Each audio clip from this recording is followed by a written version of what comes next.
There we go. Yeah, I'm Joe, your host and cannabis lifestyle guide, and I'm having a casual smoke sesh today with Andy Miears. He is a fellow Texan, former Marine Raider, and co-founder of the Hellman Valley Growers Company. Andy, thanks for making a little bit of time to hang out. I know it's a busy time in cultivation season right now. Absolutely. Thanks for having me. Again, thank you. Yeah, certainly. So I know you being a Marine Raider who spent some time in Afghanistan, I just want to remind you, we are talking weed and not war today. Yeah, that's all over the news. Enough news about that. We're gonna smoke some weed instead. That's right. But while we are rolling, I do want to know about the Afghani weed and what your experience was with that. But first, tell me what legal California flower are you smoking today? Oh, my Prop 64 compliant.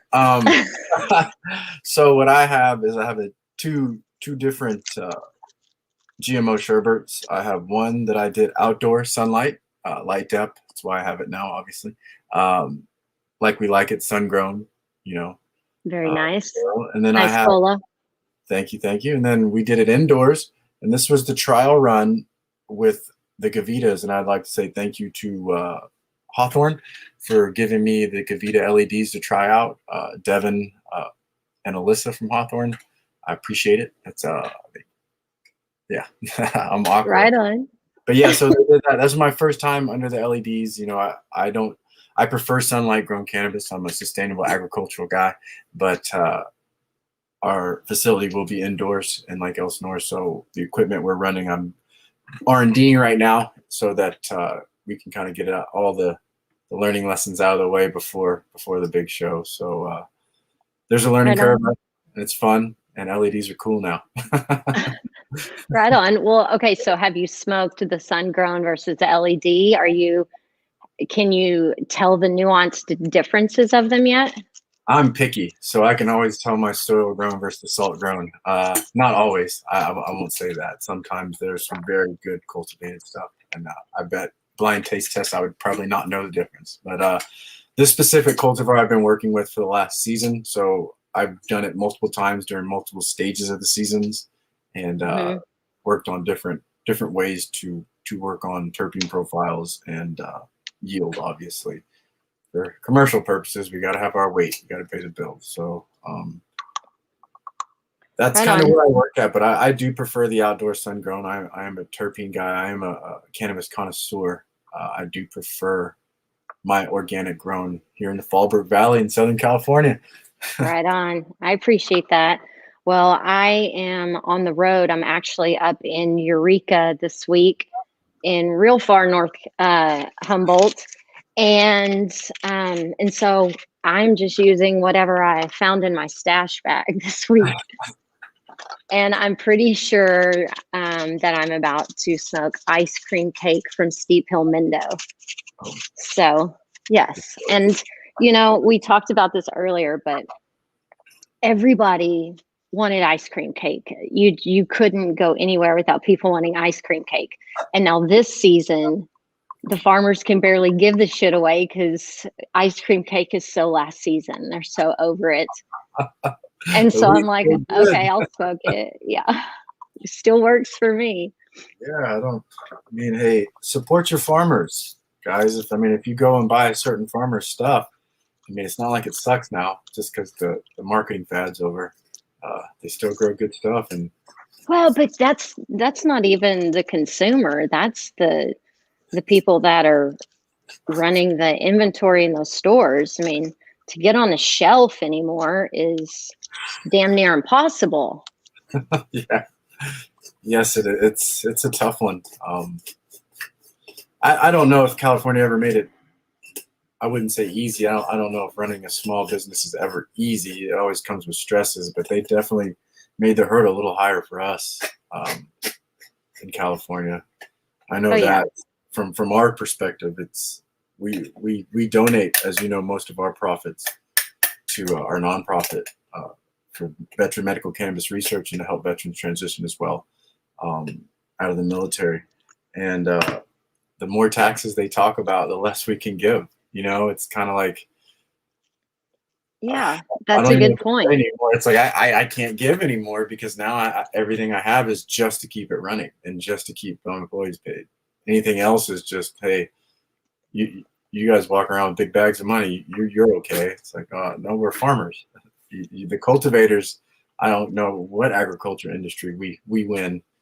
We're always the one getting, the shit rolls downhill on us. Yes. And yeah, whether or not we're talking about, cotton farmers in Texas or, grape growers in California or, heritage cannabis farmers, like everybody has the same woes, and you can't control Mother Nature. And, when wildfires are out of control or there's so little water that they're saying, I'm sorry, you can't water your canopy. Like, what do you do? Man, I took that down, didn't I? How are the fires affecting y'all up there right now, where you're at? Well, now that I'm just in Eureka this week, visiting a scientist friend, one of my besties. She is a formulation scientist and is doing work for Papa Barkley, and it was 103 degrees, and this, smoke, the air quality wasn't very good where I was in northern Sonoma County. So I just got in my car on Monday and drove up here.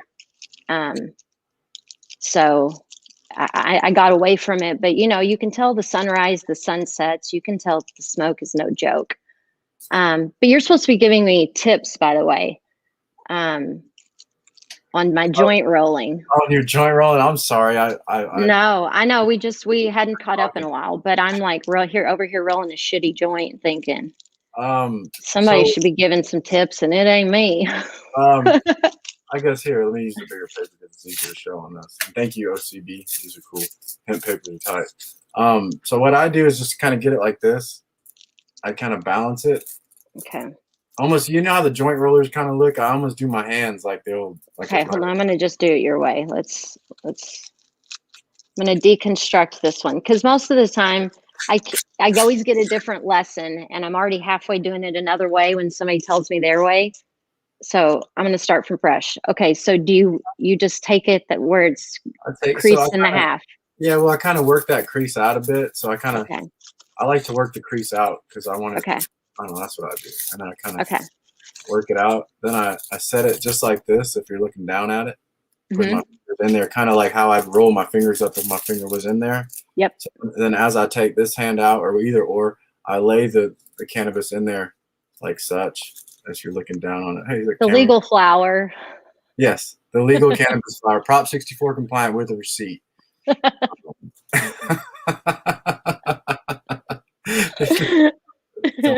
don't want to piss anybody off anyway. All right. I don't want any attorneys calling us. Okay. No.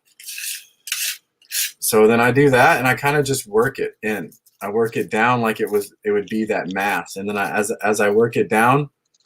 And it's easier with this because this weed's all fresh, so it's really just sitting in there for me. But because I bought it from the store fresh, and then I just kind of work it. Yep, I got mine worked. It's worked. Work the lip down, and I catch that lip, and I just twist it right up.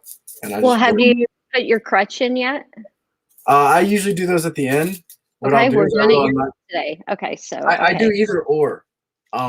It depends how fast I'm trying to roll the joint. If I'm trying to roll the joint super fast, this is how I do it. And I shake the end and I slide the crutch in. Okay. All right. Okay. So that's what we're doing today. Boom. All right. Have you already done this part? Okay. Okay. All right. Here we go. All right. So I'm putting the crutch down here. My eyes are. So what I do now is if I take a joint and my goal is to have it look like a cigarette, you know what I mean? All the way to the end. And then what I do is I take the end of it out and I'll kind of just shake it out and the length of the crutch. And then I'll fold the crutch to the gap of the hole and slide it in. Okay. That's my fast, like if I'm in a jiff, like a hurry. Now, if I'm trying to roll I got time end of the day, I'm sitting down, I'll work the crutch in there with the cannabis. And I'll usually roll a bigger joint. So I'll a cigar style joint, but you know, I always feel so luxurious smoking a joint like that. They're like the best. And it's somebody who grows cannabis that has a little more cannabis than the rest of us. Like that's the perfect joint because it never gets hot. You I'll can roll really taste the terpenes for a long time. It's the business. before it's the business. It gets overpowering at the end. I know smaller joints Yeah. can do that too, but I'll roll more in there. We'll roll a big one. Yeah, so for me to get that effect, I just have to pull it before I smoke it. Good stuff, though. Nice and sticky. Yeah, taste it. It's good. All right. Well, that was a basic, easy. I got this method. I could do that again. Yeah, and it's just practice makes perfect. Well, and I think with that method, because I roll joints for one, I end up rolling more paper. So I'm smoking more paper than I'd really want to. But that's why I try to learn these other methods where I tear the paper off. But everybody does it so much smoother than me. I'm like, I do really that. fuck it up. Because I usually just buy the king papers. Mm-hmm. If I don't want a big old cigar joint, then but not anymore. I'll tear it. Where's my hempwick? All right, I'm about to light this bleach while you roll your second one.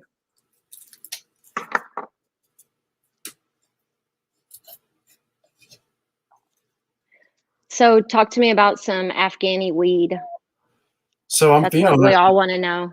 I'm pheno hunting some seeds right now. All legal seeds, of course. And I'm excited to see what we get, what kind of characteristics we get out of them. So they seeds from Helmand Valley area. Where are they from? I don't know exactly what part. I think they're more Western, from what I was told, from Western Afghanistan than they were Eastern. It would have been cool to have some Helmand Valley seeds, but they customs check the hell out of us. So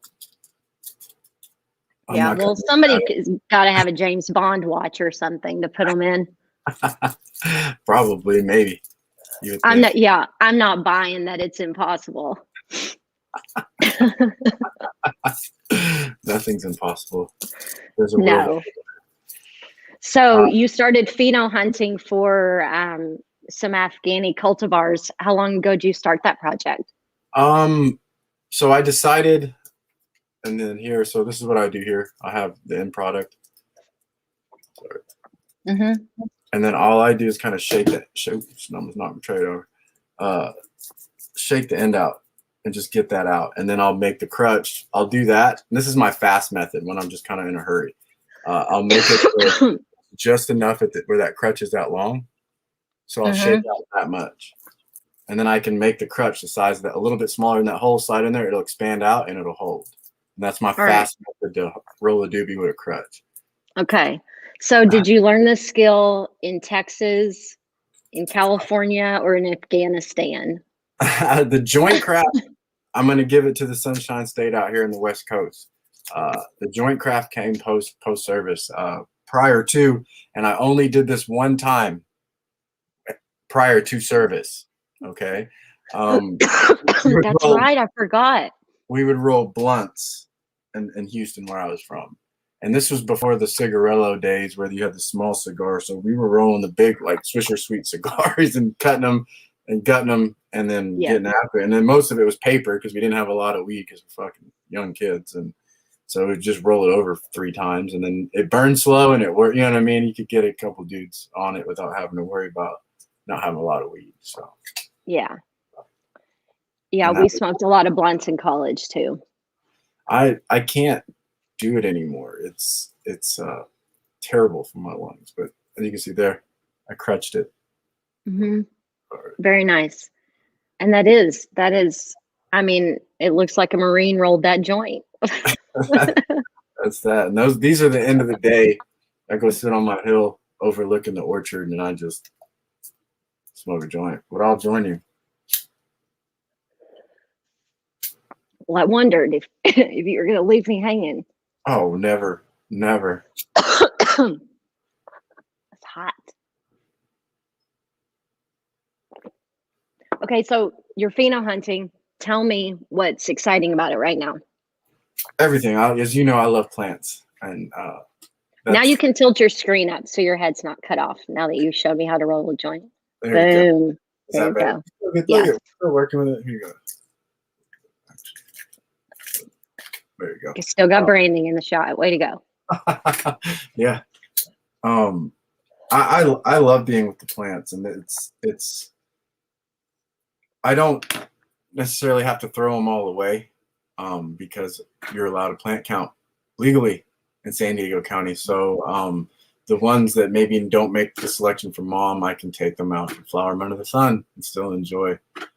Same thing with the males. I'm not some selective badass breeder or anything. I'm a pollen checker, but it's fun. I mean, you don't have to be. That's the fun of cannabis. Plants reproduce. That I'm not doing anything different if I put a male and a female next to each other and let the wind do it. You know what I mean?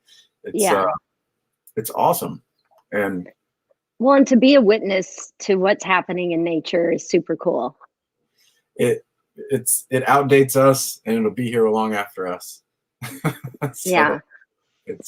When I lived in Sonoma County the first time, I lived in this town, Healdsburg, drove to Sebastopol every day for work.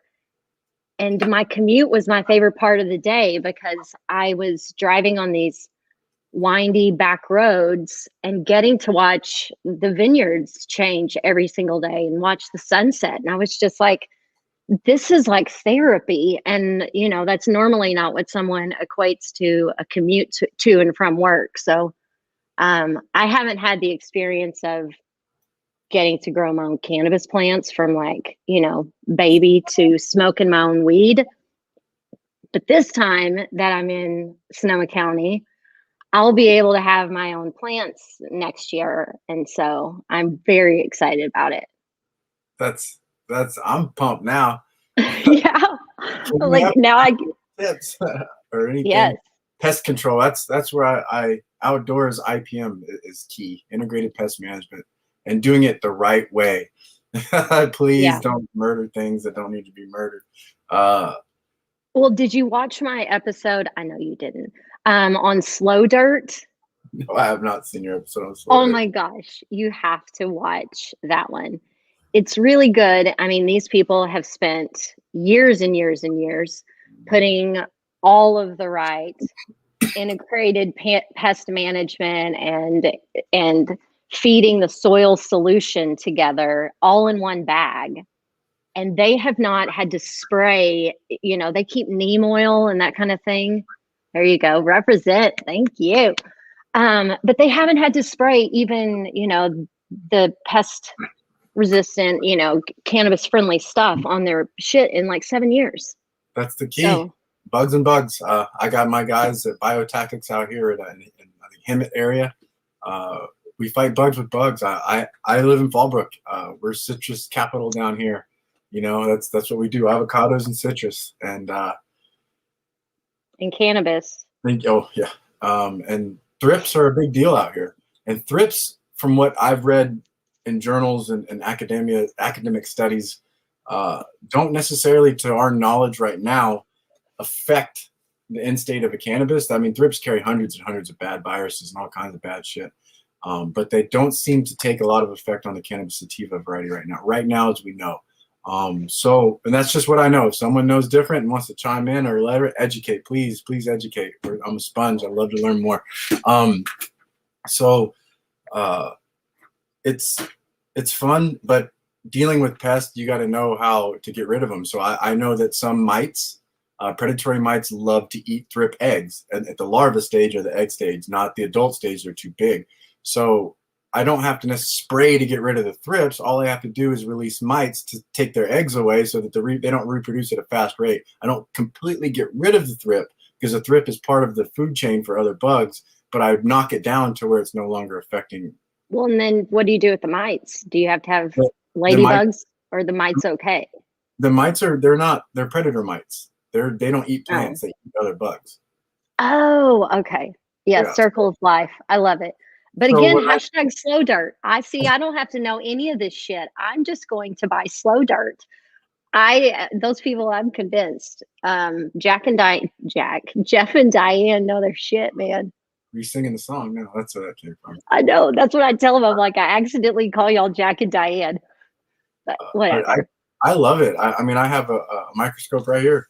I mean, I look at soil, compost teas. I mean, I'm not an expert, but I've gotten to the point where I can identify some fungal hyphae and bacteria and things like that. So it's fun, and it's just fun. Nature's better than us at all. So we just need to learn. Oh yeah. Yeah, making plants, not war. Isn't that just the way to go? Hey, it's always better to be a warrior in a garden than a gardener in a war. So zing. I live by that. I don't know who did it. I mean, I've heard a million people say, a million different people quoted it. It goes back farther than us, but I lived by that one when I got out. You know. Yeah. And you can find peace, and gardens bring peace and food. Amen. And cannabis. Yes. Okay. So you, Mr. Gardner, y'all have Hellman Valley Growers Company Cannabis, where profits go back to your nonprofit. Tell me a little bit about your nonprofit, and then how people. I think you just set up a GoFundMe page or something. Yeah, no, I wish I should have got it to you. I can email. We can repost. We can put it out. So it's battlebrothersfoundation.org. Just Battle Brothers Foundation. If you Google it, it's one of the first things that popped up. It's a 501c3 nonprofit. And we started this before we started the for-profit cannabis company. This got started 2015-16 timeframe, mainly to help veterans transition out of the military. And what we did is we take donations and use those donations to help veterans. And what we looked at was we had a lot of guys in our community and special operations community that were in the fast lane that went real hard for a very long time. And when they stopped, they didn't transition so well. And I'm one of them. And it took me a minute to kind of figure out, you know, I'm not 2 a.m. getting on a helicopter anymore. I'm in a room working somewhere outside the military. Yeah. I have my partner and my pet sleeping next to me. You know, I'm not about to jump out of a helicopter. So it's although I'm sure you jump out of helicopters in your sleep sometimes. I hope not. I feel bad for my partner. It was interesting and intriguing. But with Battle Brothers, we helped first get healthy. So we worked with a couple. Excuse me, now I'm stoned. We worked with a couple facilities to help go in, get cleaned up in LA, Northern California. We had them up and down the coast, and we had 3 of them that were just like, we don't care. Give us a couple people a year. It's free. And we're like, wow, okay, absolutely, we'll do that. So we did. And once that veteran got back on their feet and healthy again, we paired them up with what we called a battle buddy. So in combat or overseas or anywhere, just overseas in general, you have to, anywhere you go, you can't go by yourself. You have to take a battle buddy with you. Just how it works, right? It's accountability.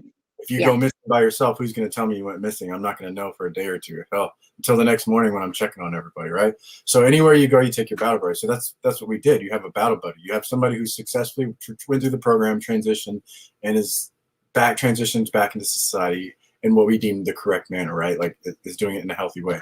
We'll pair up almost like a sponsor, and that person will be there for you 24/7, whatever it may be, to help you fix whatever it may be. Or whatever may comes up. And then after that, we work on job placement. We've done everything from getting guys to working for Mercedes-Benz as mechanics to working in the cannabis industry. And not just cultivating cannabis. We're talking sales, marketing, accounting, whatever your niche may be. This now is a full industry. It needs accountants. it needs bean counters and weed growers. You know what I mean? So yeah. That's how he works. And with the facility up in Elsinore, we'll help do a transitional program, maybe like hey, if cannabis cultivation is what you want, we'll use the nonprofit to kind of do an internship, a paid internship for a veteran. Now the facility's small, so there's only so many I can do. So if anybody's out there that runs a legal Prop 64 compliant facility that would like to work on paid internships, our nonprofit would like to talk, because we would like to work on compensating for that veteran to be able to work in that industry, or however may that work. And then the main thing right now with us, though, and we've been continuing doing that, is the study. So we got approved for an institutional review board. What that means is we're a private company, and we got approved for an IRB to do clinical research with veterans in cannabis in the state of California. University of California Irvine Health partnered up with us, as well as Naya Medic out of Israel. So what we'll do now is we take 100% of the profits from Hellman Valley Growers Company, and it's going towards the study right now. That's priority A. Well, there's no one priority or the other. A veteran's health is first, period. And that's that. I'm not going to go get tongue twisted or anything like that, period. But right now, what we're trying to do is get the clinical trial going. It's observational first, it's baby steps, and then from there we'll go further. Right now, we're just trying to find a formula and a method of ingestion and a formula that works. And once we have that baseline, then we can do follow-on studies and do further, more intricate isolations, things like that. What's working? Can we adjust the formula for sleep, for pain, or whatever? Not mainly just for signs and symptoms of PTS. And no cure. This is not a cure. It's just a tool for the toolbox to help and give veterans and people suffering from PTS another option other than a pharmaceutical. Yeah. You know, and then that's really what it's about. I'm not trying to say, man, take this, man, it'll cure everything. No, not what we're trying to do. I'm just, maybe there's another option, a more holistic way to go about this approach, you know, and that's certainly. Yeah, this month on the podcast, we've been talking about alternative wellness options for mental health and for whole person wellness versus the sick care that we currently receive and pay a fuck ton of money for. So I this is all totally on point. In fact, I was just doing something on the like agricultural therapy, like veterans healing themselves in the garden. There's some group, Archie's Acres in Southern California. Escondido, over here by me. Yes. You know what, they're doing beautiful things to help heal people and, you know, set them up for success in a sustainable agricultural industry and get away from, you know, chem ag, where everybody thinks, oh, we need a poison for those thrips or whatever, which, by the way, Chris Utley says the biggest problem with thrips is exactly that they are disease vectors. Yep, big time. The angels share, sun grown, always give to the angels. They're vectors, and that's the main thing with those little buggers. I personally have not taken leaf tissue and got them looked at, but I haven't seen any effects with yield or anything with the thrips, even when they've gotten to it. But other plants, oh yes, their viruses are known. And anybody with a California Master Gardener handbook that what those things are capable of doing. And also with the fruit, like if I was sending this fruit to a packing house with thrip damage on the rind on the outside, I mean, they wouldn't take it. It can be amazing organic fruit, tastes delicious, make the best orange juice you ever had. But because there's thrip damage on the rind, the packing house wouldn't even take it. So that's another thing in how we look at our produce in the store. It's like, oh, it looks immaculate. It's like, yeah, but organic stuff, they're not using stuff to make it look immaculate. It's right. And the nutrition you get from the organic. But again, oh yeah, it's when you're peeling back the corn and there's like those little bugs that crawl scurrying out. You're like, this is organic. Yeah. So. Okay, so I want to wrap and say, anyone living in California, you can probably get Hellman Valley Growers Company cannabis delivered to you somewhere But if not, and you still want to support the Battle Brothers Foundation, they've set up a GoFundMe page. And so if you want to give back that way, just search Battle Brothers Foundation, Hellman Valley Growers Company on GoFundMe, I assume, Andy? Yeah, Battle Brothers Okay. Foundation is the 501c3, so we keep that separate from the for-profit, obviously for legal reasons. Yeah. So yeah, Right just do that, and you can find us on Instagram at HVG Company and battlebrothersfoundation.org. Just Google Battle Brothers Foundation. It's one of the first things that pops up, and find more information, and feel free to reach out if you have more questions. We try to get back. Know that it's just a few veterans here running this company, so we'll try our hardest to get back to you as soon as possible, but we try to do the best we can.